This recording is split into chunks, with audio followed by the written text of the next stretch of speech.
আপোনালোকে বাৰু টিকনি বৰুৱা লতা চিনি পায় নাই? এইজোপা হ'ল টিকনি বৰুৱা লতা। এইজোপা টিকনি বৰুৱা লতা। এই টিকনি বৰুৱা লতা কি কাৰণে কয়? এই বস্তুটো আচলতে এইটো দেখিছেনে?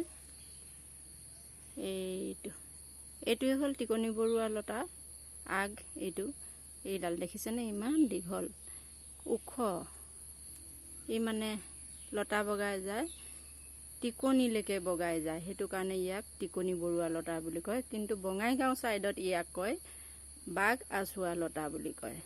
কাৰণ ইয়াৰ গাত দেখিছেনে বাৰু সৰু সৰু কাঁইট আছে। এই কাঁইটে মানে আপোনাৰ গাত যদি লাগিব বা মোৰ গাতো লাগিব, যাৰে গাত লাগে, এই কাঁইটবোৰে ধৰি ৰাখে মানুহক, মানে আঁচুৰি শেষে কৰি দিব বুলি কওকচোন।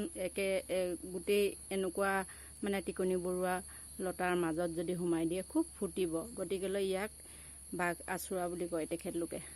আমাৰ এই ছাইডত মানে উজনি অসমত ইয়াক টিকনি বৰুৱা লতা বুলি কয়। এই টিকনি বৰুৱা লতা যদি মানুহৰ বগা চাপ যায়, বগা চাপ আচলতে মানুহে নেজানে, পেচাবৰ লগত গাখীৰৰ দৰে যিটো যায় পেচাব কৰাৰ পাছত, সেইটোৱে হ'ল বগা চাপ যোৱা বা ধাতু যোৱা বুলি কয়।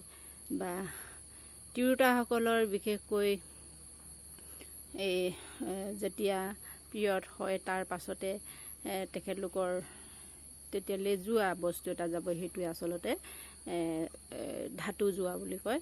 আৰু পুৰুষসকলৰো ধাতু যোৱা বেমাৰ আছে, নাই বুলি নকওঁ, পুৰুষসকলৰো হয়। তেওঁলোক বহুত দুৰ্বল হৈ যাব। পুৰুষসকল পেচাবৰ দ্বাৰাই তেখেতলোকৰ মানে বগা চাপ যাব গাখীৰৰ দৰে, নহ'লে গাখীৰৰ দৰে নহ'লেও বিজলুৱা আৱৰণ এটা যাব। সেয়াই হ'ল ধাতু যোৱা বুলি কয়। গতিকেলৈ ধাতু যোৱা বেমাৰত এই টিকনি বৰুৱা আগ আপোনালোকে 4-5টা প্ৰতিদিনে খালী পেটতে খাওকচোন, ভাল পাব, সম্পূৰ্ণ আৰোগ্য হ'ব আপোনালোকে। গতিকেলৈ মই আজি আপোনালোকক এই টিকনি বৰুৱা